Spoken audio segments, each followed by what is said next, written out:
لله رب العالمين، حمدا كثيرا طيبا مباركا فيه مباركا عليه كما يحب ربنا ويرضاه. أشهد أن لا إله إلا الله وحده لا شريك له، وأشهد أن محمدا عبده ورسوله، صلى الله وسلم وبارك عليه وعلى آله وأصحابه ومن تبعهم بإحسان إلى يوم الدين. يا أيها الذين آمنوا اتقوا الله حق تقاته ولا تموتن إلا وأنتم مسلمون. أما بعد،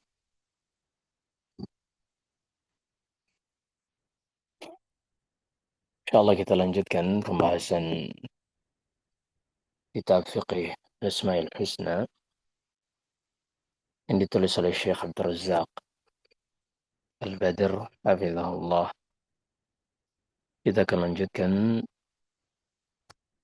dengan nama Allah As-Salam. Qala al-muallifu hafizahullah, berkata penulis Syekh Abdul Razak, السلام وهو اسم ورد في القرآن الكريم مرة واحدة في قول الله تعالى: هو الله الذي لا إله إلا هو الملك القدوس السلام المؤمن المهيمن العزيز الجبار المتكبر سبحان الله عما يشركون. Kata penulis hafizahullah, nama ini Assalam, nama yang disebutkan di dalam Al-Quran hanya sekali saja, yaitu pada firman Allah Subhanahu wa Ta'ala di dalam surat Al-Hasyr, dialah Allah, tidak ada yang berhak diibadahi kecuali Ia, dialah Sang Raja, dialah Al-Quddus yang suci, As-Salam yang penuh dengan keselamatan, Al-Mu'min, kita sudah bahas Al-Mu'min bisa berarti yang memberikan keamanan, Al-Muhaimin yang menguasai, Al-Aziz yang kuat, Al-Jabbar yang maha perkasa, Al-Mutakabbir yang maha tinggi lagi besar. Subhanallahi amma yushrikun. Segala maha suci Allah dari apa yang dipersekutukan orang-orang kafir.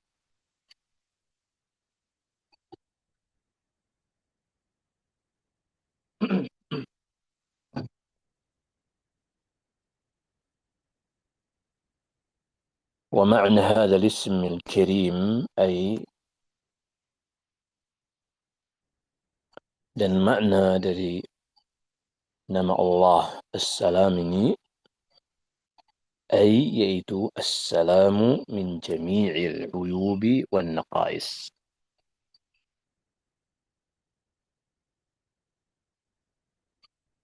yang selamat dari segala macam uyub.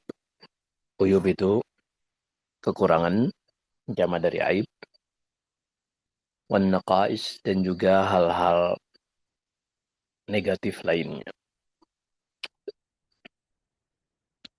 Likamalihi fi dhatihi wa sifatihi wa af'alihi. Ia selamat dari semua itu karena kesempurnaan zat Allah, sifatnya dan perbuatan. Fahuwa jalla wa ala as-salamul haqqu bi kulli i'tibar. Maka dialah Allah yang maha penuh keselamatan, yang sesungguhnya dalam setiap dan seluruh perspektifnya. Salamun fi dzatih. Allah itu maha selamat pada zatnya. An kulli aibin wa naqsin yatakhayyaluhu wahmun.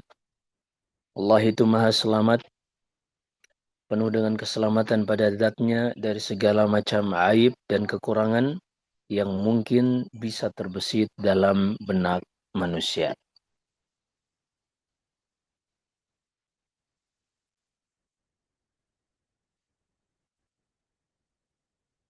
Wassalamun fi sifatih. Dan Allah subhanahu wa ta'ala juga penuh keselamatan pada sifat-sifatnya min kulli aibin wa naqs. Dari setiap aib dan kekurangan.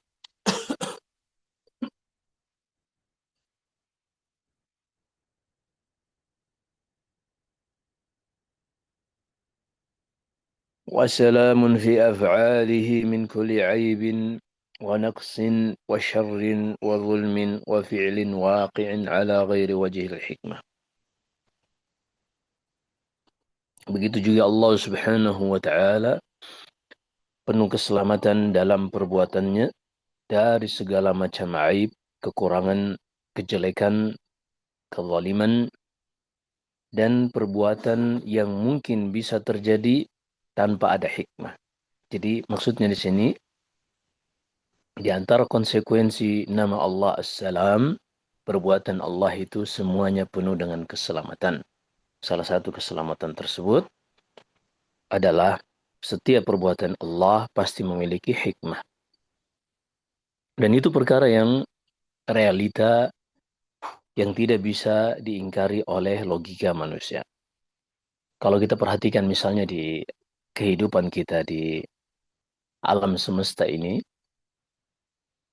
tidak ada satupun makhluk yang Allah ciptakan besar ataupun kecil, melainkan memiliki fungsi. Kalau kita lihat contohnya pada suatu rantai makanan dalam satu habitat, kita akan mendapati kesempurnaan dari nama Allah As-Salam ini, yang tidak mungkin melakukan sesuatu tanpa hikmah. Kita lihat seperti misalnya lalat, yang mungkin manusia menganggapnya remeh. Ternyata lalat ini memiliki fungsi, tugas, dan hikmah dalam penciptaannya yang sangat luar biasa. Dengan adanya lalat ini, manusia bisa terjaga dari zat amonia NH3 karena kan pembusukan protein dari bangkai-bangkai hewan ataupun dari sampah-sampah organik lainnya. Dengan adanya lalat, kalau kita perhatikan misalnya seekor hewan mati di suatu ekosistem, kemudian bangkai ini akan mengeluarkan aroma amonia NH3 yang kemudian ditangkap sinyalnya oleh lalat. Lalat pun mendatangi untuk meletakkan telur-telurnya dengan harapan ketika telur ini menetas akan langsung bisa mendapatkan makanan berupa protein dari bangkai tersebut. Setelah telur-telur lalat tersebut menetas,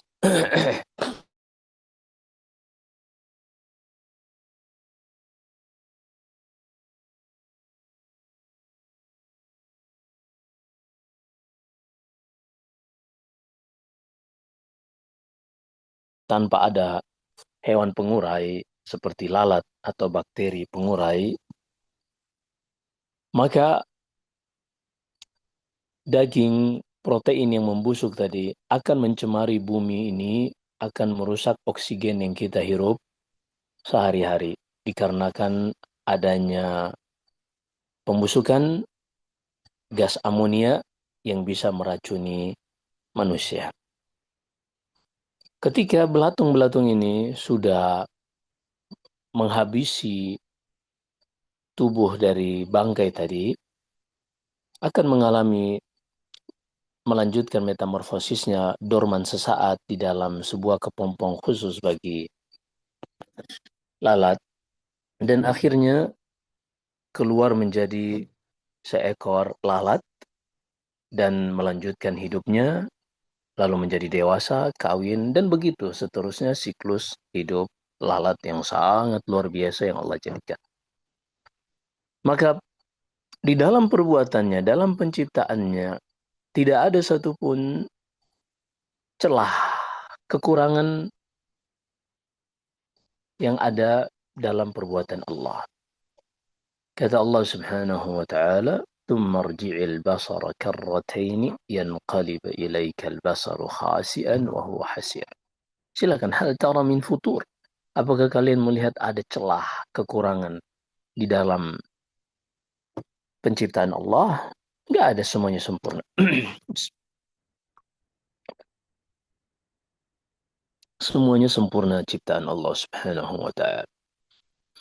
Maka kata penulis, hafizahullah, "Wassalamun fi af'alihi min kulli aibin wa naqs." Allah itu maha selamat pada perbuatannya dari seluruh aib, kekurangan, kejelekan, kezaliman. Begitu juga mustahil terjadi dalam perbuatan Allah fi'lun waqi' ala ghairi wajhil hikmah. Perbuatan yang terjadi tanpa ada hikmahnya. Wa huwa subhanahu as-salamu minas sahibati wal walad. Allah subhanahu wa ta'ala itu maha suci dari pasangan dan juga keturunan. Artinya Allah tidak butuh pasangan untuk melengkapi hidupnya. Allah itu hidupnya sudah sempurna bahkan sejak belum menciptakan makhluk. Sebelum adanya makhluk, Allah sudah sempurna. Sehingga Allah tidak butuh sesuatu untuk melengkapi hidupnya. Adanya istri, pasangan, begitu juga anak, keturunan, dibutuhkan oleh makhluk untuk melengkapi hidup mereka yang penuh dengan kekurangan. Allah hidupnya telah sempurna, sehingga ia tidak membutuhkan yang namanya istri atau anak. Wassalamu minan nadhiri wal kuf'i wassamiyi wal mumathili wassalamu minan niddi wasyarik. Kemudian Allah juga maha selamat, penuh dengan keselamatan dari an-nadhir. An-nadhir itu yang mirip. An-nadhir mirip. Al-kuf yang setara. As-sami yang semisal. Al-mumathil kurang lebih juga artinya dari kata mithil yang serupa. Wassalamu minan niddi wasyarik. Allah juga maha selamat dari an-nid, tandingan, asyarik, sekutu. Ini luar biasa pemaparan penulis hafizahullah.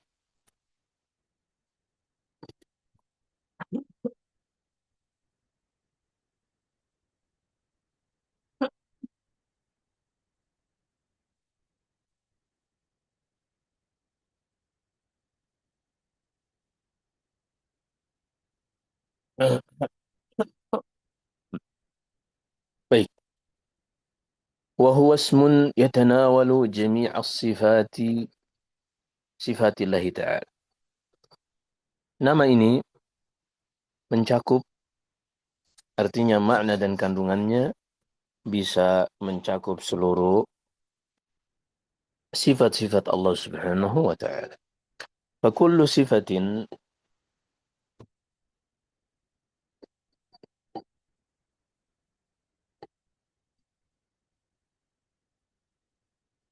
setiap sifat min sifatihi jalla wa ala salam min kulli aibin wa naqs. Setiap sifat Allah dari seluruh sifatnya selamat dari segala macam aib dan kekurangan. Artinya sifat salam ini, nama salam ini untuk seluruh sifat Allah.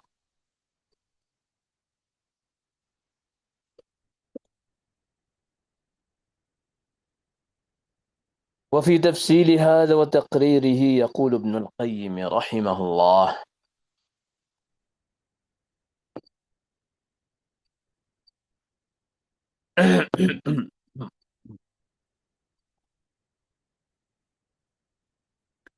ketika menjelaskan ini Ibn Al-Qayyim rahimahullah mengatakan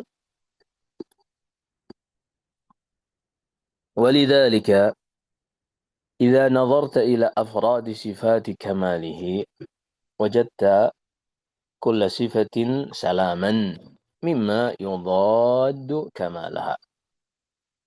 Kalau engkau perhatikan satu persatu dari sifat-sifat Allah yang sempurna, engkau akan mendapati setiap sifat Allah ini salam.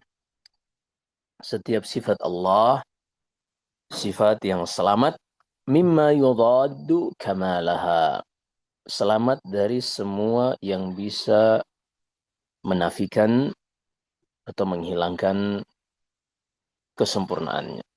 Fahayatuhu salam. Misalnya sifat hidup bagi Allah adalah sifat yang penuh dengan keselamatan dari al-maut, dari kematian.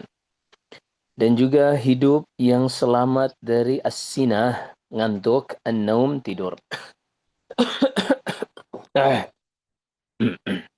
Bismillah.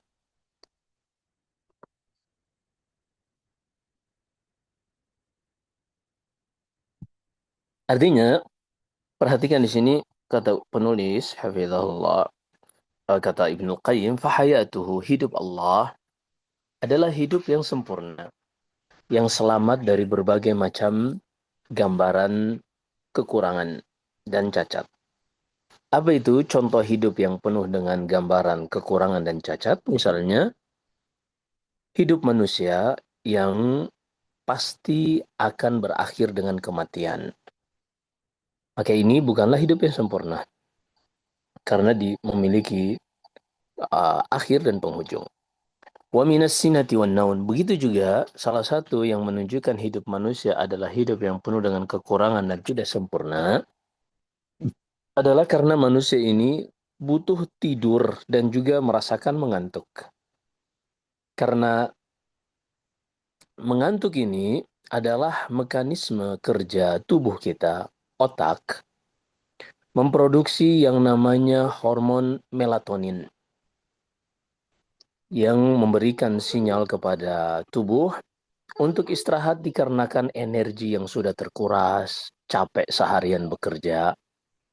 وَجَعَلْنَا اللَّيْلَ لِبَاسًا. Maka Allah jadikan وَجَعَلْنَا نَوْمَكُمْ سُبَاتًا وَجَعَلْنَا اللَّيْلَ لِبَاسًا. Allah jadikan tidur untuk beristirahat dan malam sebagai selimut pakaian penenang bagi manusia. Maka hidup yang seperti itu adalah hidup yang penuh dengan kekurangan. Adapun hidup Allah Subhanahu wa taala selamat dari seluruh kekurangan tersebut. Allah sebutkan di akhir surat Qaf, kata Allah, وَلَقَدْ خَلَقْنَا السَّمَاوَاتِ وَالْأَرْضَ وَمَا بَيْنَهُمَا فِي 6 أَيَّامٍ وَمَا مَسَّنَا مِنْ لُغُوبٍ. Sungguh kami telah ciptakan langit dan bumi dalam 6 hari dan apa yang ada di antara keduanya, dan kami sama sekali tidak tersentuh keletihan. Maka itulah hidup yang sempurna. وَكَذَلِكَ قَيُّومِيَّتُهُ وَقُدْرَتُهُ سَلَامٌ مِنَ التَّعَبِ وَاللُّغُوبِ. Begitu juga sifat qayyumiyah dan qudra, sifat kekuatan dan sifat berdiri sendiri.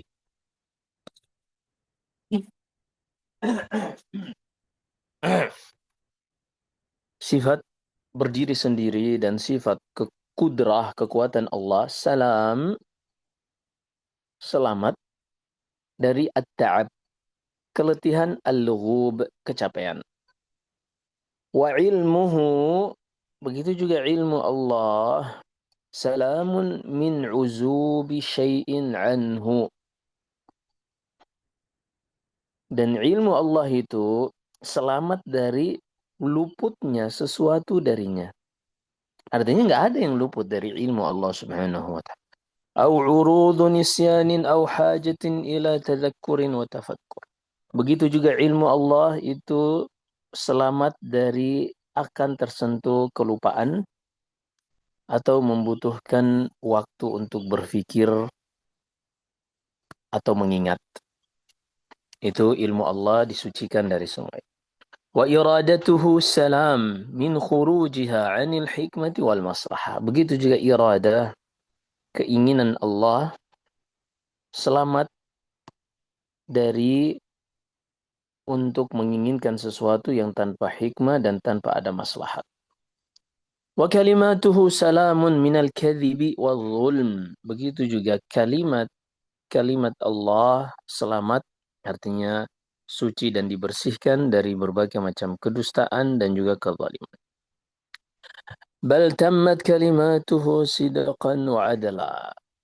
Kalimat-kalimat Allah itu lengkap, sempurna dengan kejujuran dan keadilan.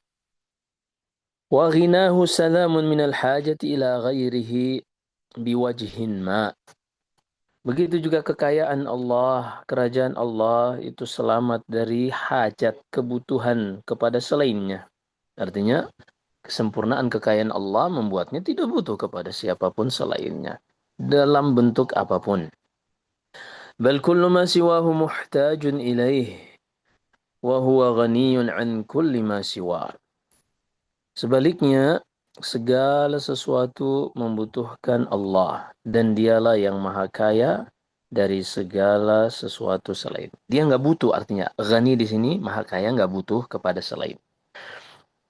Wa mulkuhu salam min munazi'in fihi aw musyarikin aw muawinin muzahirin aw syafi'in indahu biduni idnih. Begitu juga kerajaannya, kekuasaannya selamat dari munazi'. Munazi' itu kompetitor. Au musyarik atau yang ingin ikut serta di dalam kerajaannya. Itu nggak ada. Au muawin, dan Allah juga tidak butuh penolong. Wala ya'uduhu hifdhuhuma. Wa mudhahir. Mudhahir juga pembantu. Au syafi' atau orang yang menjadi perantara antara dia dengan hambanya. Ini Allah nggak butuh dengan seperti itu kecuali dengan izin Allah Subhanahu wa taala. Wa ilahiyatuhu salamun min musyarikin lahu fiha bal huwa Allahu alladhi la ilaha illahu. Begitu juga ketuhanannya, artinya keberhakan dalam menerima ibadah, ini selamat dari musyarik, dari objek lain yang berhak juga untuk mendapatkan ibadah. Artinya Allah itu satu-satunya yang berhak untuk diserahkan kepadanya ibadah.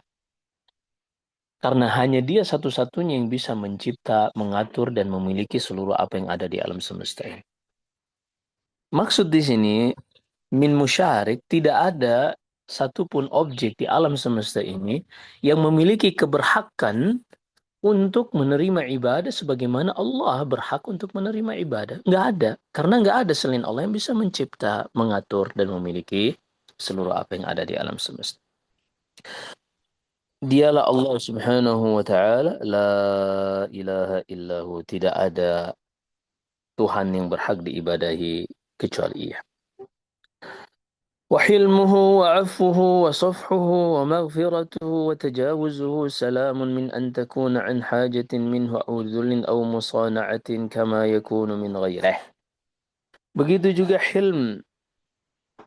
Hilm itu kalau dalam manusia maha sabar, artinya tidak segera membalas atau menghukum orang yang mungkin tidak menaati aturannya. Wa'afuhu, maafnya. Sofhuhu, melupakan kesalahan. Maghfiratuhu, ampunannya. Tajawuzuhu, tajawuzuh ini melupakan, artinya merelakan, itu tajawuz. Semuanya selamat, bukan karena memiliki hajat untuk memaafkan orang lain. Bukan. Kita kadang memaafkan anak karena kita punya hajat kepada anak, atau seorang suami memaafkan istrinya karena punya hajat kepada istrinya, dan seterusnya. Enggak, Allah tuh enggak kayak gitu. Bukan karena lemah. Misalnya seorang bawahan seorang bawahan memaafkan atasannya karena mau gimana? Dia pangkatnya lebih rendah misalnya. Atau karena basa-basi.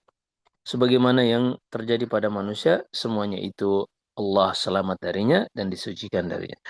Bal huwa mahdhu judihi wa ihsani wa karami. Semua ampunan, rahmat dan seterusnya itu semata-mata adalah karena kebaikan Allah, sifat ihsannya dan juga kemuliaan Allah, bukan karena hajat kepada manusia.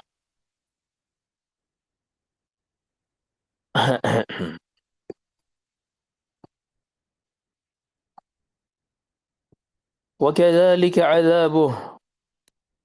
Begitu juga azab Allah Subhanahu wa taala, wa intiqamuhu wa shiddatu batshihi wa sur'atu 'iqabihi. Begitu juga azab Allah, hukuman Allah dan kerasnya siksaannya dan cepatnya hukumannya. Semuanya selamat dari yang namanya kezaliman. Artinya Allah melakukan itu bukan karena menzalimi hambanya. Allah tidak akan pernah menghukum seorang kalau orang tersebut tidak pernah melakukan kesalahan. Allah tidak akan pernah menghukum, mengadab seorang kalau orang tersebut tidak melakukan kesalahan.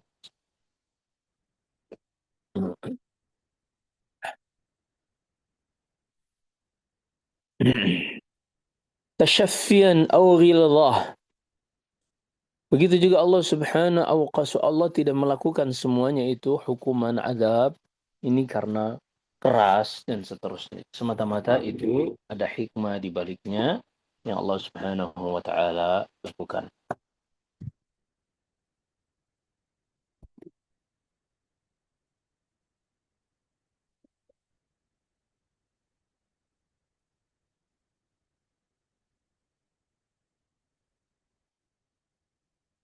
Kemudian kata penulis,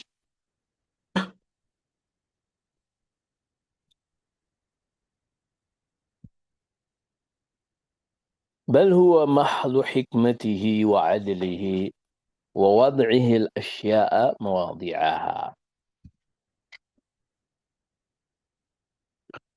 Semuanya itu semata-mata murni Allah melakukan karena hikmahnya, keadilannya, dan Allah itu menempatkan segala sesuatu pada tempatnya yang layak.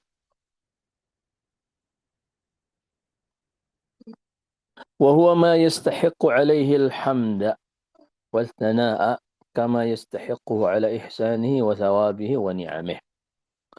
Dan Allah berhak untuk dipuji, diagungkan, dikarenakan semuanya ini tadi, sebagaimana Allah itu berhak untuk dipuji karena rahmatnya, karena balasan pahalanya, dan juga karena nikmat-nikmatnya. بل لو وضع الثواب بل لو وضع الثواب موضع العقوبة لكان مناقضا لحكمته وعزته والعزة. Jadi sebagian orang menyangka bahwasanya kalau Allah itu keras azabnya, keras hukumannya, itu menunjukkan Allah itu tidak adil atau tidak hikmah.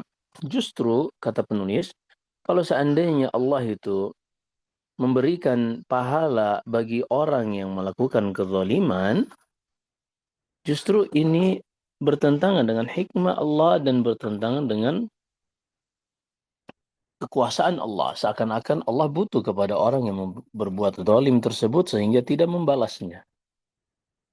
Seakan-akan orang yang berbuat zalim itu memiliki andil, memiliki jasa kepada Allah sehingga Allah harus mengurungkan hukumannya karena orang tersebut. Ini nggak berlaku bagi Allah Subhanahu wa taala. فوضعه العقوبة موضعها هو من حمده وحكمته. Maka ketika Allah Subhanahu wa taala menempatkan hukuman pada tempatnya, yaitu bagi orang-orang yang telah melakukan sebab kezaliman dan seterusnya, ini adalah konsekuensi dari sesuatu yang dengannya Allah dipuji dan konsekuensi dari hikmah dan keperkasaan kekuatan Allah Subhanahu wa taala. فهو سلام مما يتوهم أعداؤه والجاهلون به من خلاف حكمته. Maka Allah itu selalu maha selamat dari seluruh apa yang dibayangkan oleh musuh-musuhnya yang membayangkan Allah dengan perkara-perkara negatif, dengan perkara-perkara kekurangan. Begitu juga orang-orang yang jahil yang tidak memahami hikmah Allah Subhanahu wa taala. Kemudian wa qada'uhu wa qadruhu salam. Begitu juga ketetapan dan takdir Allah ini selamat minal abathi wal jawri wal zulmi. Selamat dari al-abath, hanya bermain-main saja. Artinya Allah tidak bermain-main dengan menetapkan takdir. Wal jawr atau ketidakadilan, wal zulm atau kezaliman. Wa min tawahhumi wuqu'ihi ala khilafi al-hikmati al-balighah. Begitu juga Allah Subhanahu wa taala itu takdirnya ini disucikan selamat dari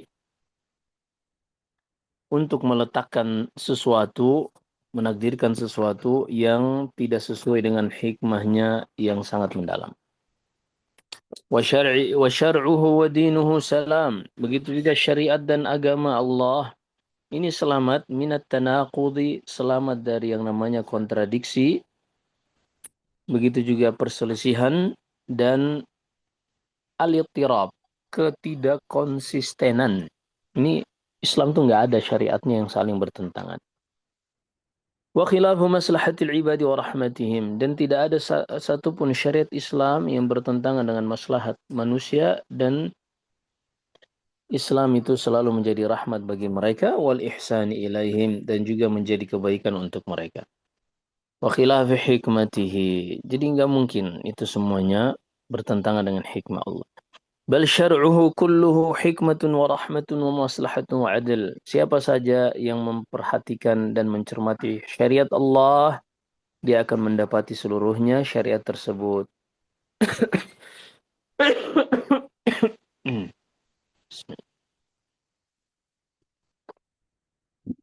Dia akan mendapati syariat tersebut seluruhnya penuh dengan hikmah, penuh dengan rahmat, maslahat, dan keadilan.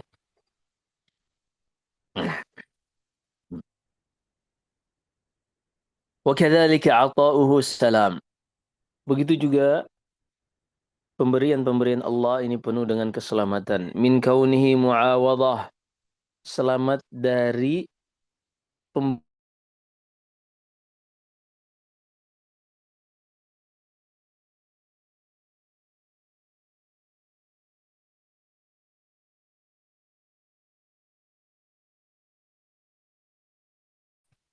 Allah ngasih kita badan sehat dan seterusnya, itu bukan karena kita transaksi dengan Allah, amalan kita layak untuk mendapatkan itu.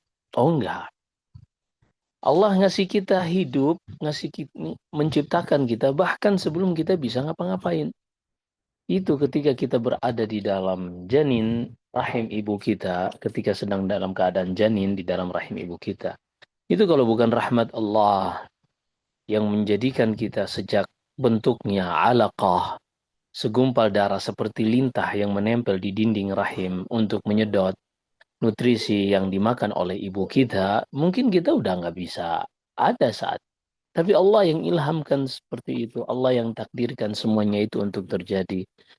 Tanpa ada seorang pun yang memiliki privilege sehingga dia memiliki sesuatu jasa atau andil kepada Allah sehingga Allah harus melakukan itu. Itu nggak ada orang yang seperti itu. Mustahil.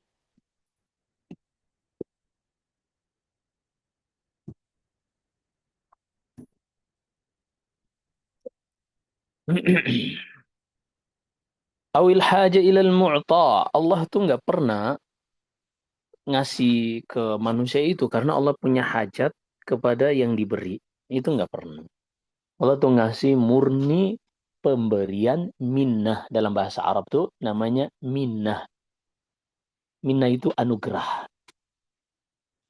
anugerah yang namanya anugerah itu nggak harus nunggu kita melakukan sesuatu baru dia ngasih kita.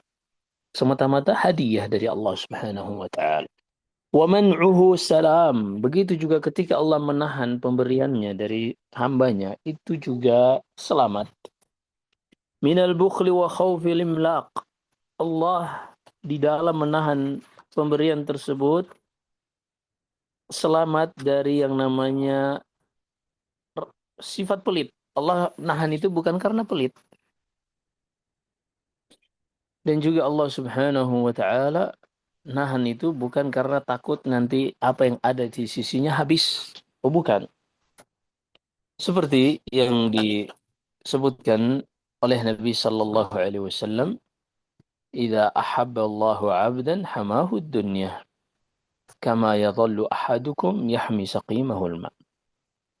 Jika Allah mencintai seorang hamba, Allah akan jaga hamba tersebut dari dunia ini. Allah batasi fasilitas-fasilitasnya.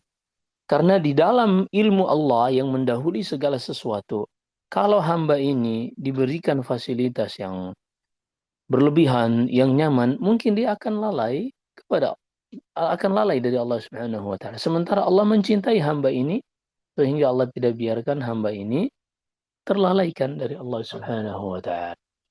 Ketika Allah mencintai seorang hamba, terkadang Allah batasi ia tidak diberikan setiap yang ia inginkan, fasilitas-fasilitas dunia yang di dalam ilmu Allah yang mendahului segala sesuatu, hal tersebut buruk bagi hamba ini karena Allah mencintainya, maka Allah pun membatasi pemberiannya kepada hamba ini agar terus bisa mengingat Allah Subhanahu wa taala. Bal a'ta'uhu ihsanu mahdhin la li mu'aradatin wala li hajah. Pemberian Allah itu semata-mata ihsan, murni kebaikan dari Allah saja, tidak ada intervensi dari manusia dan juga bukan karena sesuatu yang transaksional. Wala lihaja, dan bukan juga karena Allah butuh kepada manusia sehingga Allah memberikan pemberian kepada mereka, bukan. Wa man'uhu 'adl mahd, dan Allah juga menahan rezeki ini murni karena keadilan dari Allah dengan hikmah. La yashubuhu bukhlun wala ajzun, bukan karena pelit atau karena ketidaksanggupan untuk memberi.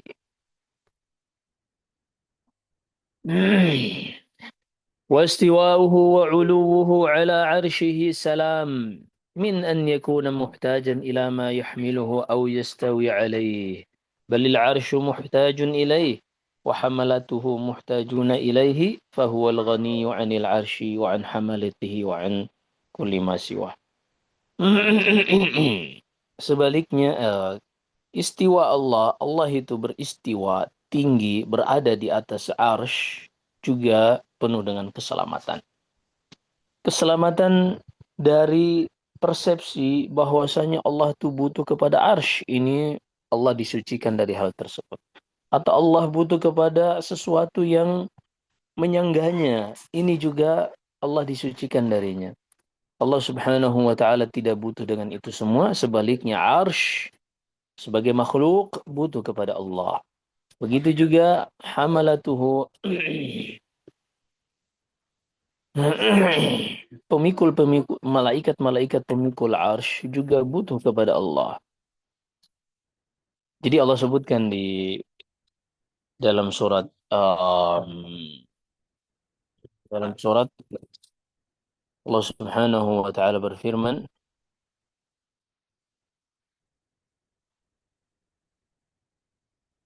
Inna Allah yumsiku samawati wal arda an tazula. Dalam surat Fatir kata Allah ayat ke-41, sesungguhnya Allah Subhanahu wa taala itu menahan langit dan bumi untuk tidak tergelincir.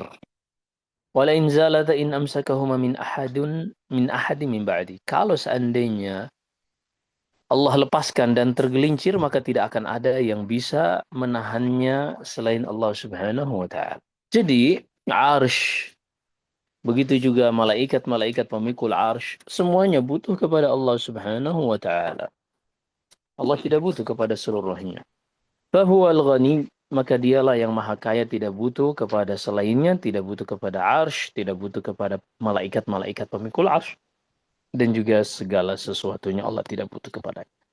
Fahuwa istiwa'un wa 'uluwun la yash la yashubuhu hasrun wala hajatun ila arshin wala ghairihi wala ihatati syai'in bihi subhanahu. Istiwa Allah adalah istiwa berada di atas ketinggian, tidak dibatasi oleh sesuatu. Dan tidak ada hajat kepada arsh ataupun yang selain arsh. Dan tidak pula Allah itu diliputi segala sesuatu. Allah itu tidak diliputi sesuatu apapun. Maha suci Allah dan maha tinggi Ia. Bal kana subhanahu wala arsha walam yakun bihi hajatun ilahi wa huwal ghaniyul hamid. Ini kaidah nih dalam hadis Imran ibn Husain disebutkan. Ketahuilah dahulu itu Allah sudah ada. Arsh belum ada. Dan Allah tidak pernah butuh kepada arsh. Jadi ada satu momen sebelum Allah menciptakan langit dan bumi, arsh itu nggak ada. Sehingga Allah tidak butuh kepada arsh. Karena sebelumnya Allah sudah ada. Allah sudah sempurna. Dan tidaklah arsh itu menambah kesempurnaan Allah. Dan tidaklah keberadaan arsh menambah kesempurnaan Allah. Tapi Allah sudah ada. Allah tidak didahului ketiadaan. Pada saat itu arsh belum ada. Allah sudah sempurna. Dan Allah tidak butuh selainnya untuk melengkapi hidupnya. Wa huwal ghaniyyul hamid. Dialah Allah yang maha kaya, tidak butuh kepada selainnya dan terpuji. Bal istiwa'uhu ala arsyi wa istila'uhu ala khalqihi min mujibati mulkihi wa qahrihi min ghairi hajatin ila arsyin wala ghairihi biwajhin ma. Tingginya Allah di atas arsy dan Allah menguasai seluruh makhluknya. Ini di antara konsekuensi kerajaannya, kesempurnaan kekuasaannya, tanpa ada hajat kepada arsy dan tidak ada hajat pula kepada makhluk yang lain dalam bentuk apapun.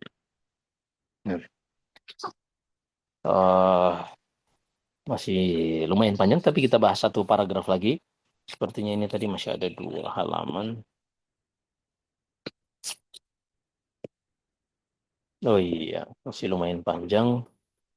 Sayang kalau kita hanya lewatkan begitu saja tanpa dijelaskan. Kita ambil satu paragraf lagi. Setelahnya kalau misalnya ada pertanyaan, dipersilahkan insyaallah.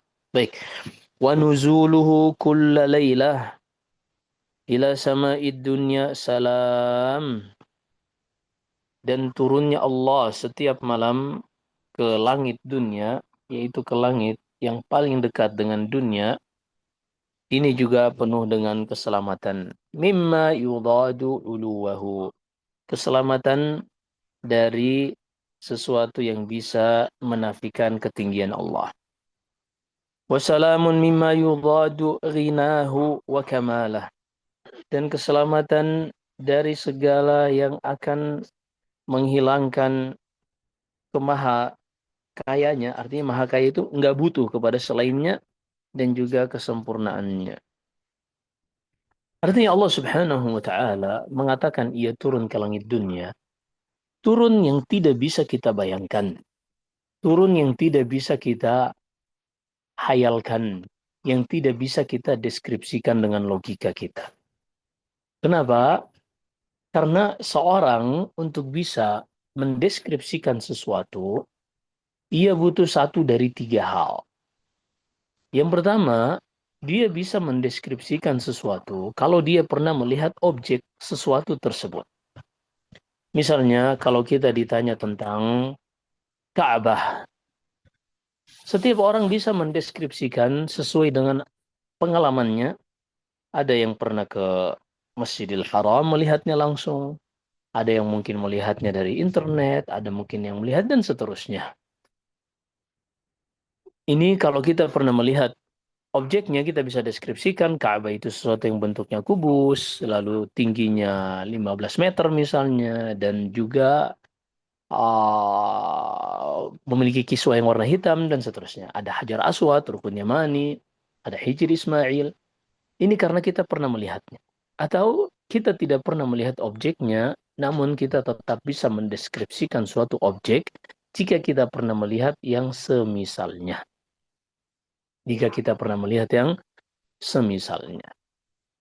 Misalnya tentang buah-buahan di surga. Allah sebutkan ada namanya inab, ada namanya anggur. Walaupun kata Ibni Abbas beda dari sisi rasa, tapi dari sisi nama sama. Dan kita pun memiliki gambaran, walaupun kita tidak pernah melihat buah-buah surga, tapi ketika kita melihat anggur di dunia, mungkin ada yang warnanya hijau, ada yang warnanya ungu misalnya. Kita masih bisa tetap deskripsikan karena kita pernah melihat yang semisalnya. Kemudian yang ketiga, seorang mungkin tidak pernah melihat objeknya atau melihat semisalnya, tapi dia masih bisa mendeskripsikannya jika dia pernah mendengarkan, mendapatkan berita informasi dari as-siqah yang terpercaya. Yang terpercaya. Maka Allah Subhanahu wa taala tinggi di atas arsy, kita percaya itu karena yang memberitakan Allah langsung. Allah Subhanahu wa taala itu Maha Pengasih, Maha Penyayang, kita tetapkan itu karena yang menyebutkan adalah Allah Subhanahu wa taala langsung. Allah di dalam Al-Quran dan juga Rasulnya di dalam sunnahnya hanya mengabarkan tentang nama dan sifat. Allah tidak pernah mengabarkan yang namanya kaifiyat, tasawur, gambaran, imaging seperti apa Allah itu di dalam melakukan perbuatannya, pada zatnya. Allah tidak pernah mengabarkan itu dan juga Rasulnya Sallallahu Alaihi Wasallam tidak pernah mengabarkan itu. Sehingga kita hanya bisa menetapkan, logika kita hanya bisa menetapkan sesuai apa yang ia dengar atau ia baca saja dari keterangan Al-Quran dan Sunnah.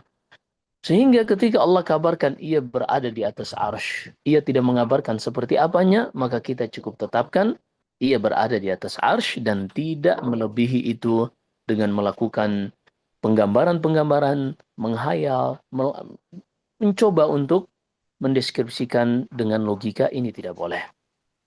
Begitu juga ketika Allah menyebutkan ia turun ke langit dunia tatkala tersisa sepertiga malam terakhir, maka kita hanya bisa menetapkan sesuai yang disebutkan di dalam hadis-hadis Nabi Sallallahu Alaihi Wasallam di dalam Sahih Bukhari, Sahih Muslim dan selainnya tanpa menggambarkannya atau mendeskripsikannya, hanya berlandaskan pada akal logika. Kata penulis hafizahullah, wa salamun min kulli ma yatawahhamu mu'attilun wa musyabbihun. Turunnya Allah ke langit dunia ini bukan karena butuh kepada langit dunia, bukan karena butuh, enggak, itu murni Allah memiliki irada, kehendak untuk melakukan tersebut, dan Allah melakukan apa saja yang ia kehendaki. Fa'alun lima yurid.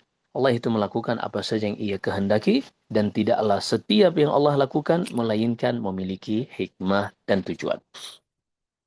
Maka turunnya Allah ke langit dunia ini salam, selamat dari semua apa yang dituduhkan orang-orang yang sengaja menghilangkan atau mengingkari sifat tersebut dan juga orang-orang yang menyerupakan Allah dengan turunnya makhluk.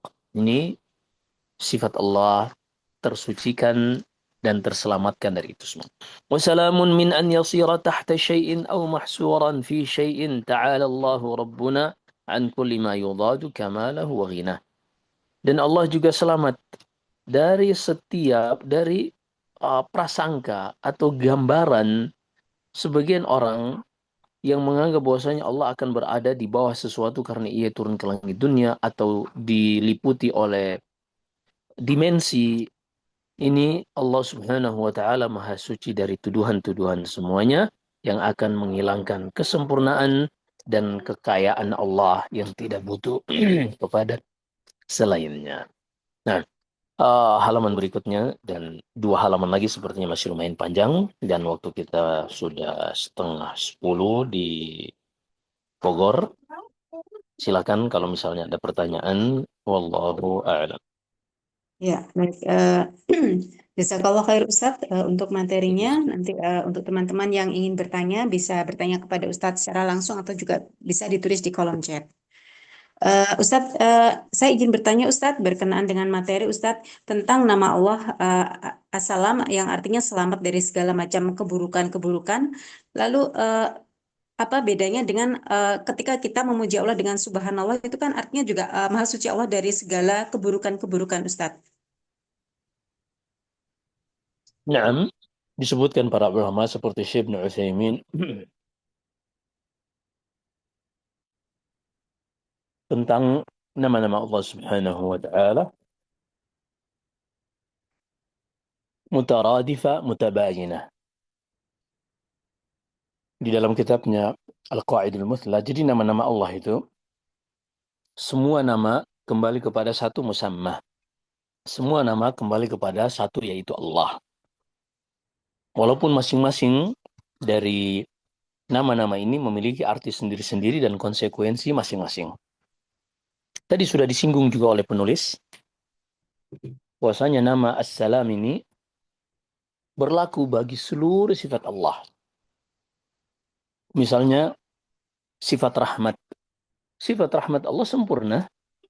Selamat dari rahmat yang ada pada manusia, mereka merahmati orang lain karena memiliki hajat kepada orang lain tersebut. Tadi kita sudah sebutkan seorang istri kepada suaminya atau suami kepada istrinya, kepada anaknya misalnya. Ini rahmat yang dibangun di atas sebuah tendensi atau tujuan. Adapun Allah Subhanahu wa taala merahmati hamba-hambanya, mutlak Allah yang merahmati bukan karena privilege hamba tersebut atau karena sesuatu dari hamba tersebut. Ini kita berbicara tentang nikmat kauniyah, rahmat kauniyah. Rahmat kauniyah itu seperti udara yang kita hirup, seperti kesehatan, rezeki. Kita tidak sedang berbicara tentang pemberian berupa balasan dari suatu amalan ketaatan misalnya. Kita berbicara tentang rahmat yang sifatnya kauniyah. Yang sifatnya duniawiyah, kata Nabi SAW, Inna Allah yu'ti dunya man yuhib wa man la yuhib. Allah itu ngasih dunia kepada siapa yang ia cintai dan kepada siapa yang tidak ia cintai. Ini pemberian satu arah dari Allah bukan karena punya hajat kepada manusia. Baik, jadi apa bedanya dengan kita mengatakan subhanallah? Iya, sama dari sisi nama Allah ini mutaradifah. Nama-nama Allah ini mutaradifah artinya semuanya merujuk pada satu musamma, satu objek yaitu Allah Subhanahu wa taala. Apakah salam ini kalau begitu kita cukupkan dengan subhana saja? Ternyata enggak. Karena ternyata salam ini di dalam bahasa Arab selain dia memiliki makna lazim juga makna muta'addin. Kita singgung dikit ya. Ini tambahan oleh-oleh ya. Jadi nama Allah itu ada yang lazim,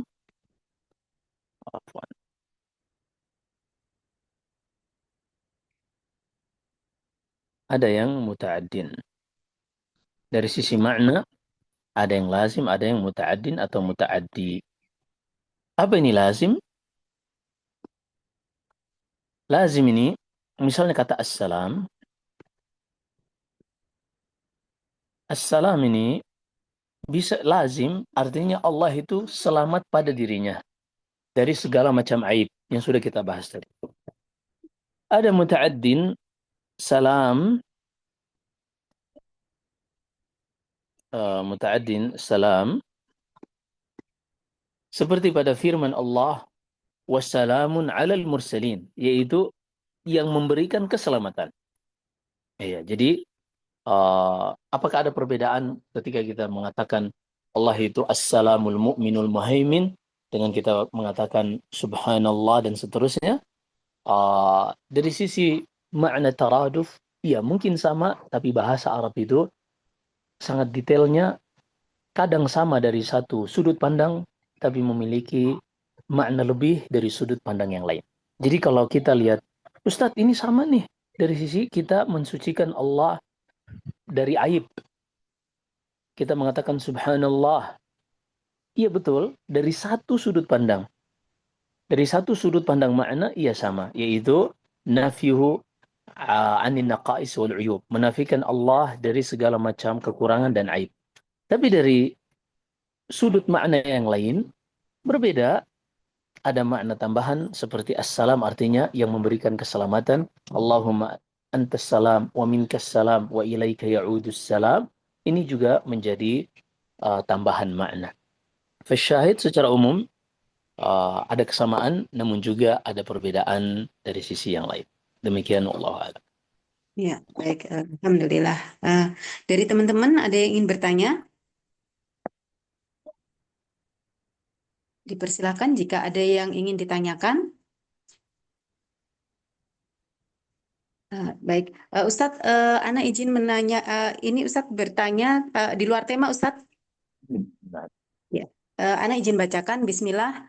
Pertanyaan pertama, Assalamualaikum warahmatullahi wabarakatuh. Eh, izin bertanya, Ustadz, saya penderita GERD dan sudah berobat ke psikiater dan psikolog. Alhamdulillah setahun kemarin sembuh. Qadarullah semenjak saya tinggal bersama ibu kandung saya, penyakit gangguan mental saya kembali kambuh dan harus ke dokter dan eh, mengkonsumsi obat kembali. Pertanyaannya, apakah saya jadi anak durhaka ketika berpikir saya tidak bisa serumah dengan orang tua demi kesehatan mental saya atau ini hanya ujian dan butuh banyak sabar menghadapi orang tua. Saya sangat bingung Ustadz karena selalu kepikiran azab yang disegerakan kalau berhubungan dengan ibu. Mohon jawabannya dan nasihatnya Ustadz. Jazakallah khair. nah, poin pertama yang harus kita paham di dalam berinteraksi dengan orang tua dari sisi syar'i di dalam Sunan Ibni Majah Nabi sallallahu alaihi wasallam bersabda, "Al-walidu awsatu abwabil jannah." Menjadikan hadis ini pegangan kita. Kata Nabi sallallahu alaihi wasallam, orang tua itu adalah pintu paling pertengahan di surga. Dan makna pertengahan adalah yang terbaik. Sebagaimana sabda Nabi SAW, "Idza sa'altumullaha al-jannah fas'alullaha al-firdaus al-a'la fa innaha awsatul jannah wa a'laha." Jika kalian meminta kepada Allah surga, minta surga Firdaus karena itulah surga paling pertengahan dan paling tinggi. Perhatikan di sini, orang tua itu pintu paling terbaik dari pintu-pintu surga. Artinya sebab seorang masuk surga. Kalau kita lihat tujuan hidup kita di dunia ini, kita tuh kan lahir, tumbuh sebagai anak-anak, remaja, dewasa, tua, sepuh, kemudian meninggal. Proses yang pasti kita lewati. Kita tuh punya tujuan yang Allah inginkan, yang Allah tetapkan bagi manusia. Kita tuh punya tujuan, yaitu bagaimana kita bisa kembali ke surga yang dahulu ayah kita dan ibu kita, Adam dan Hawa diusir darinya. Bagaimana kita bisa kembali ke surga ini adalah dengan melakukan sebab-sebab, amalan-amalan yang menjadi bekal kita di dalam menempuh perjalanan untuk kembali ke surga tersebut. Di dalam hadis ini, Nabi Shallallahu Alaihi Wasallam mengabarkan, tuh kalau engkau ingin mencari bekal terbaik untuk bisa pulang ke kampung halaman ayah kita dulu, ini nih, al-walid, orang tua. Orang tua. Apa sih maksudnya ketika kita punya tujuan hidup? Jadi kan di dalam hidup ini kita rasakan ada tujuan, ada sarana. Kita hidup, kita makan, kita menikah, kita bekerja. Ini kan hanya sarana untuk mencapai tujuan hidup. Dan sarana ini bisa dikompromikan. Yang tidak bisa dikompromikan adalah tujuan. Tujuan adalah tujuan, tidak akan pernah berubah. Sarana, misalnya seorang ingin kenyang, dia kalau misalnya makan sesuatu yang pahit, dia nggak suka, dia bisa cari yang manis. Ini sarana. Jadi seorang itu ketika menghadapi, atau misalnya dia seorang yang uh, Allah batasi rezekinya misalnya, dan dia tidak bisa makan seperti orang-orang yang hedon hidupnya, maka dia bukan menghancurkan dirinya dengan tidak makan. Tapi dia mencoba untuk beradaptasi dengan makanan tersebut. Kita ulangi, misalnya seorang ingin survive, dia harus makan, tapi mau nggak mau realita kehidupan tidak selalu seperti yang kita inginkan. Misalnya Allah batasi rezekinya. Maka dia bukan berhenti untuk nggak makan. Tapi dia berusaha adaptasi dengan makanan tersebut. Dan luar biasanya Allah Subhanahu wa taala memberikan kemampuan di dalam otak manusia untuk bisa beradaptasi. Bagian-bagian dari otak kita, amigdala dan sejenisnya, ini terlalu cerdas untuk kita batasi dengan hanya mood kita misalnya. Kita tuh hanya sebentar aja moodnya nggak cocok, mungkin beban pikirannya. Ini hanya sementara. Coba kita belajar hal-hal yang bisa membuat kita beradaptasi. Otak kita tuh pintar yang Allah berikan. Maka ketika kita temukan di dalam hidup kita, Allah berikan depan mata kita, al-walid, maka jadilah orang yang cerdas. Inilah tujuan hidup kita untuk bisa masuk ke surga melalui pintu ini, melalui sebab amalan ini. Maka jangan sia-siakan. Adapun mungkin kita paham bahwasanya GERD, naiknya asam lambung atau produksi asam lambung yang berlebihan, dan lemahnya otot sphincter yang naik ke kerongkongan yang membuat asam lambung ini terkadang bisa berasa sampai ke tenggorokan. Ini kan banyak faktor. Salah satunya adalah stres atau makanan terlalu asam atau pedas dan seterusnya. Maka seorang setelah berkonsultasi dengan dokter biasanya dikasih banyak obat ya. Artinya ini bukan penyakit yang hanya dirasakan sebagian orang. Saya pun pernah merasakannya, dikasih lansoprazol dan seterusnya.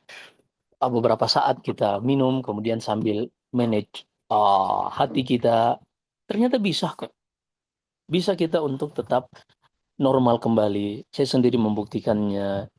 Adapun pikiran, ya semua hidup ini pasti ada risiko, ada banyak hal yang kita lewati penuh dengan pikiran. Jangan kita menyangka para pebisnis itu orang-orang yang hidupnya tenang. Enggak, mereka itu orang-orang yang hidupnya penuh dengan tekanan dan seterusnya.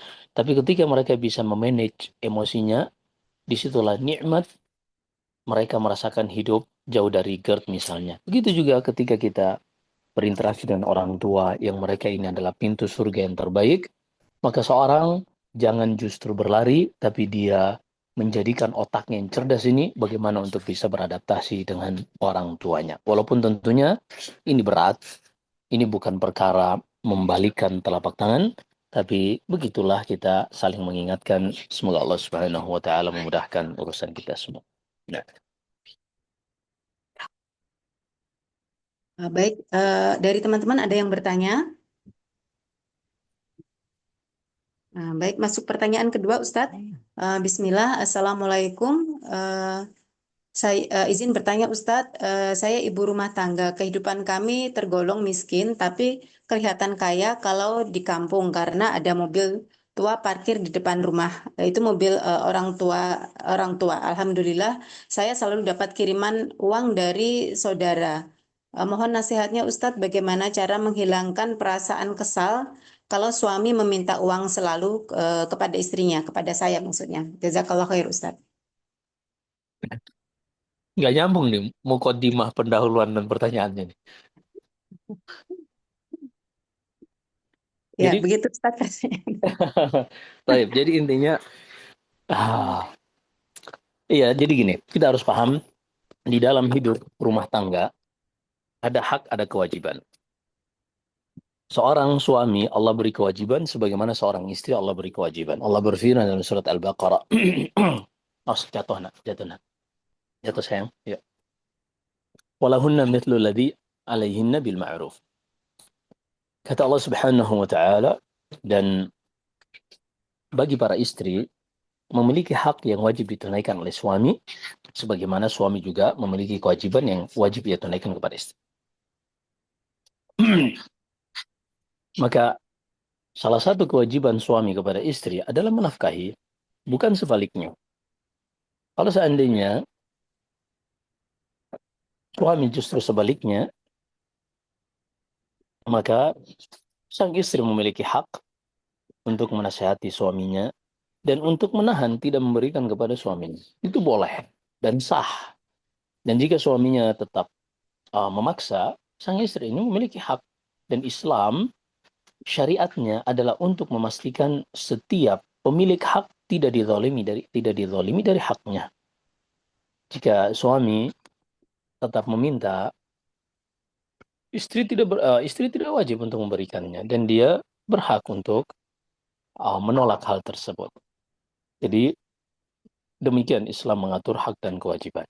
Tapi kalau seandainya istri memberi karena memang suaminya meminta untuk hal-hal yang uh, kebutuhan bersama, apalagi untuk kemaslahatan keluarga, maka ini adalah ihsan.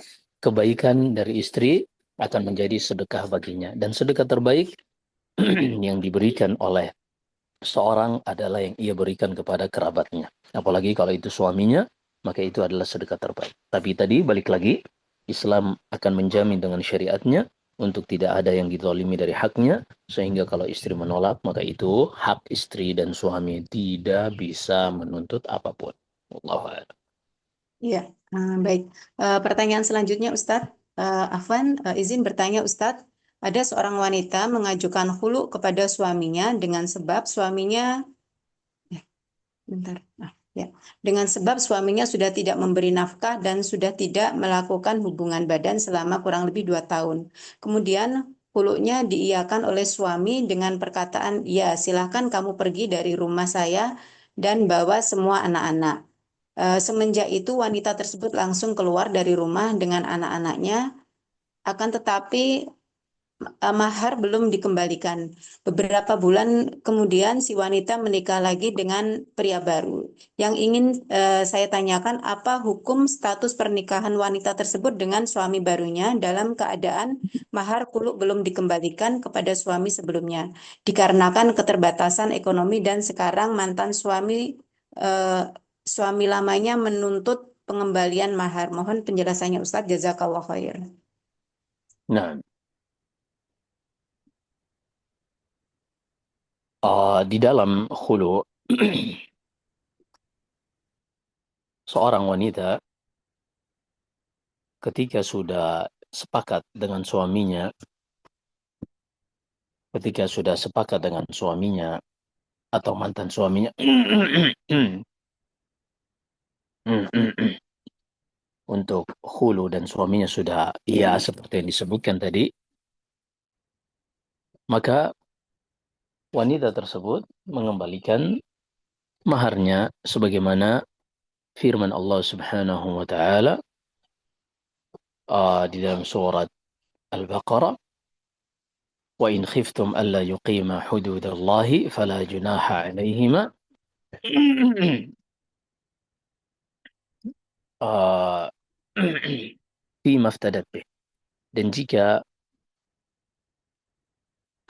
mereka khawatir suami istri sudah tidak bisa lagi untuk menjalankan syariat Allah di dalam rumah tangga mereka, maka diizinkan bagi wanita ini untuk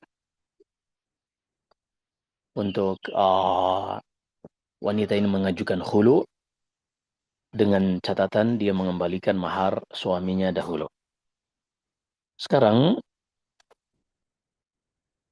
ternyata ketika sekarang yang terjadi, ternyata wanita ini sudah disetujui oleh suaminya untuk khulu, berarti dia mengembalikan mahar, dan mahar yang dikembalikan ini hukum asalnya sebagaimana yang ia dapatkan, kecuali kalau ada kesepakatan baik itu setengahnya atau sepertiganya atau seperempatnya. Jika mantan suami yang merelakan itu, maka sah.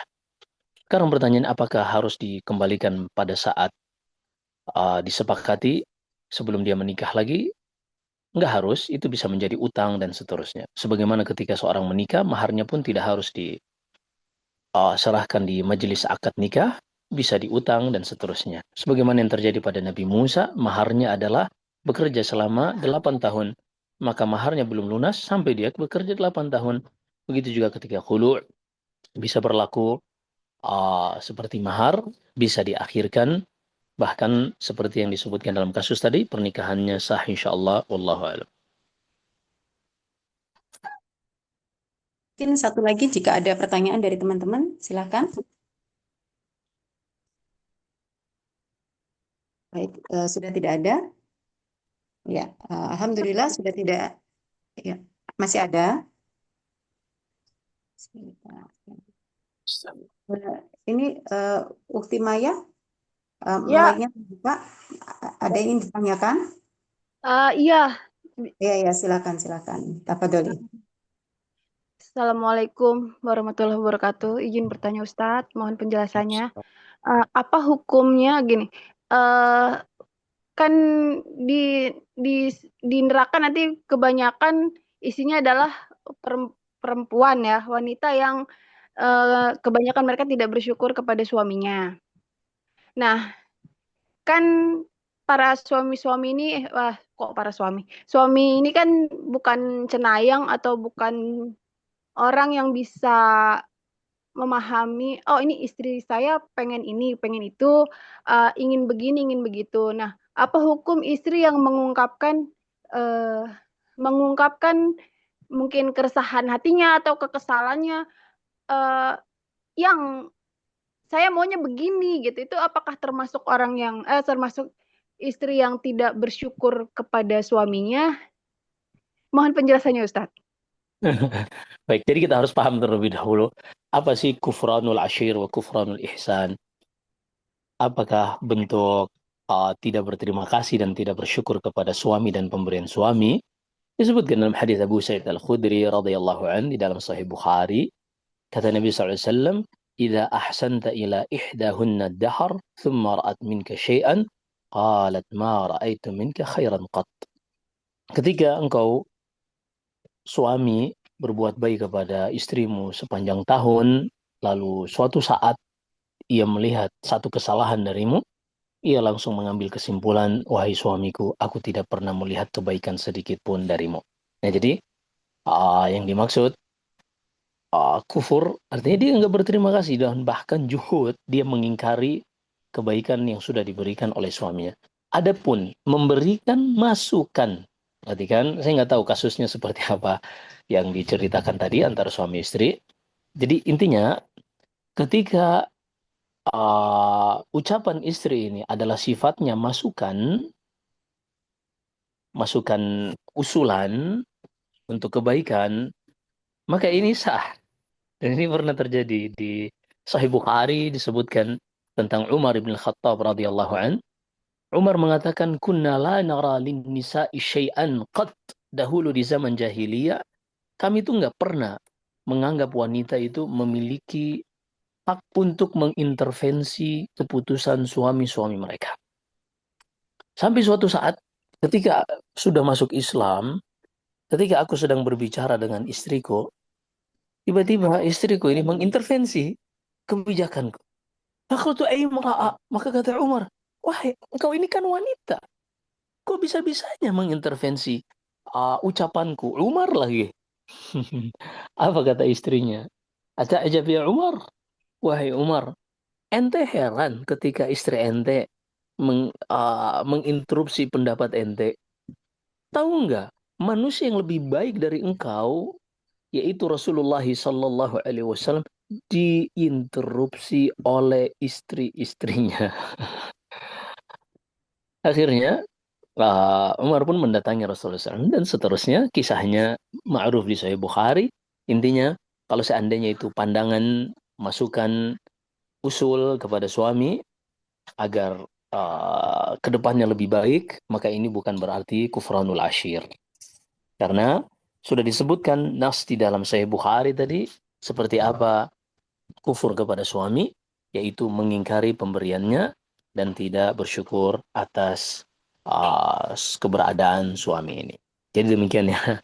Bukan seperti sebagian suami, pokoknya kamu terima aja apa yang aku kasih gitu loh. Jangan komplain sama sekali. Komplain iya, kita nggak komplain. Tapi untuk memberikan masukan untuk perkara yang lebih baik, maka ini hal yang berbeda sebagaimana yang disebutkan istri Umar tadi kepada Umar bin Khattab radhiyallahu anhu. Ya, bukannya gini, suami sih suka kasih hadiah. Sebenarnya bukan, kayaknya mungkin kadang-kadang istri lupa ya, beliau suka kasih hadiah, suka kasih sedikit. Maksudnya kalau ada apa-apa suka ingetin, kalau kita mau apa juga suka beliin. Tapi kadang-kadang saya maunya begini gitu, itu termasuk kufur juga nggak sih Ustaz? Kadang-kadang. Iya, sebaiknya enggak ya. Sebaiknya enggak, karena kadang nih laki-laki itu kan punya harapan juga ketika memilihkan sesuatu, ingin memberikan sesuatu. Maka ketika seorang istri yang ini adalah murni pemberian dari sang suami, yang namanya dikasih ya, nggak dikasih aja kita nggak bisa ngapa-ngapain. Jadi kalau udah dikasih, udah deh terima aja gitu loh kalau laki-laki ya. Karena laki-laki itu mohon maaf mereka memiliki hormon-hormon yang membuat mereka ingin selalu dominan. Jadi adrenalinnya itu luar biasa laki-laki. Sehingga laki-laki dan perempuan berbeda dari sisi ini. Kalau kita lihat, anak laki-laki untuk menghadapi bahaya, main dengan resiko tinggi, manjat pohon dan seterusnya, itu normal bagi laki-laki. Karena memang hormonnya seperti itu dan fisiknya memang Allah ciptakan seperti itu. Walaisa dzakaru kal untha, kata Allah, laki-laki itu tidak seperti wanita. Jadi mereka itu ingin dominan, ingin diterima. Jadi pada perkara-perkara yang kita masih bisa toleransi, udah deh, jangan diinterupsi deh laki-laki gitu lah. Kecuali pada perkara-perkara yang prinsip, yang mungkin bisa merugikan, membahayakan. Nah baru tuh dikasih masukan, diinterupsi. Seperti kasus Umar tadi, itu sah. Tapi kalau seandainya itu pemberian, ya dikasih aja udah syukur, kan gitu. Jadi kita juga harus paham sisi psikolog laki-laki, karena hormon-hormon mereka memang terkadang adrenalinnya lebih dominan, yang berbeda dengan perempuan.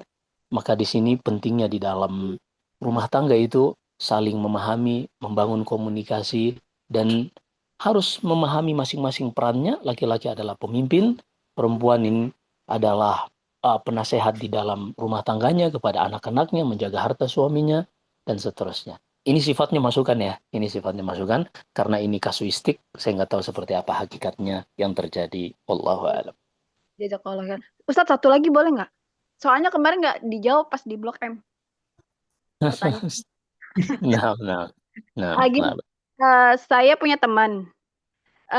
Saya tahu teman saya ini dia punya usaha, selain dia buka warung makan, dia usahanya minjemin uang ke ibu-ibu di sekitar lingkungan kami. Terus dengan dia minjemin uang 1 juta, ngembaliinnya 1,3 juta dalam jangka waktu 6 bulan. Nah, saya tuh bikin makanan, saya suka titip di warung tempat dia jualan. Sejak saya paham dia bikin uh, usaha itu, apakah saya nitip jualan di tempat dia itu, uh, hukumnya gimana Ustadz? Bolehkah atau berhentikah? Setelah saya tahu, saya berhenti aja sendiri. Saya takut gitu. Saya takut uang saya juga walaupun sedikit, tidak sebanyak itu, tapi takutnya uang saya dipakai juga untuk memutar usaha dia yang riba Nah, itu. baik. Jadi pada kasus seperti ini, dilihat pada transaksinya. Apakah benar kalau seandainya dengan kita berjualan di situ mendukung kegiatan ribanya, mendukung usaha ribanya? Kalau seandainya mendukung, haram bagi kita untuk berjualan di tempat seperti itu berdasarkan firman Allah dalam surat Al-Maidah, "Wala ta'awanu 'alal itsmi wal 'udwan." Jangan kalian tolong-menolong dalam perkara dosa dan permusuhan.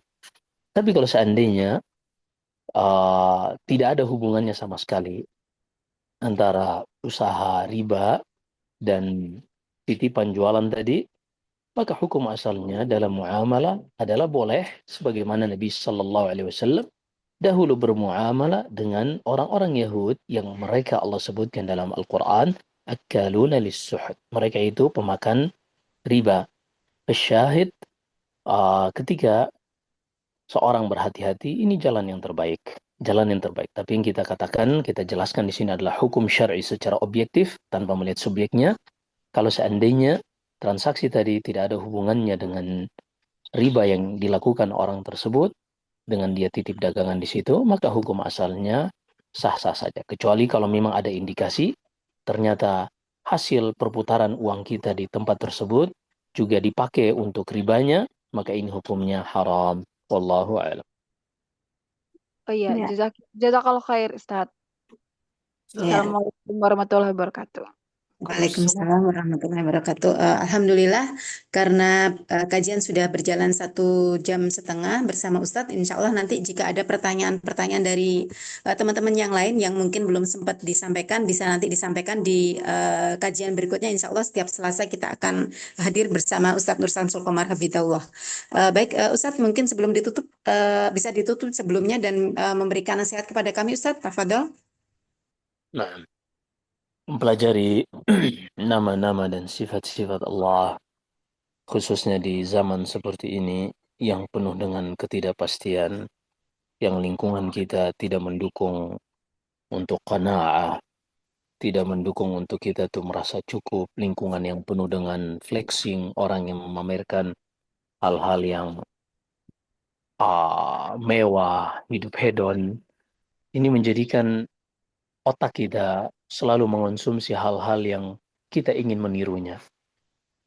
Maka seorang akan berat dan susah untuk keluar dari seperti ini, kecuali dengan benar-benar meminta pertolongan kepada Allah. Salah satunya adalah dengan belajar tentang sifat-sifat Allah, bahwasanya Allah itu terkadang membatasi kita untuk tidak sama dengan orang lain karena sayang kepada kita, bukan karena ingin membelenggu atau mengekang kebahagiaan hidup kita di dunia ini. Kita harus paham hidup kita di dunia ini sementara dan kita memiliki tujuan yang saat ini sedang kita usahakan. Kita kumpulkan bekal sebanyak-banyaknya untuk mencapai tujuan tersebut, yaitu masuk surga dengan damai. Semoga apa yang kita dengarkan bermanfaat. Wallahu a'lam. Jika ada benarnya semata-mata dari Allah Subhanahu wa taala. Jika ada kesalahan dan kekurangan dari saya, wa astaghfirullah li wa lakum.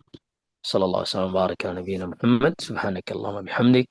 Asyhadu an la ilaha illa anta astaghfiruka wa atubu ilaik. Wassalamu alaikum warahmatullahi wabarakatuh.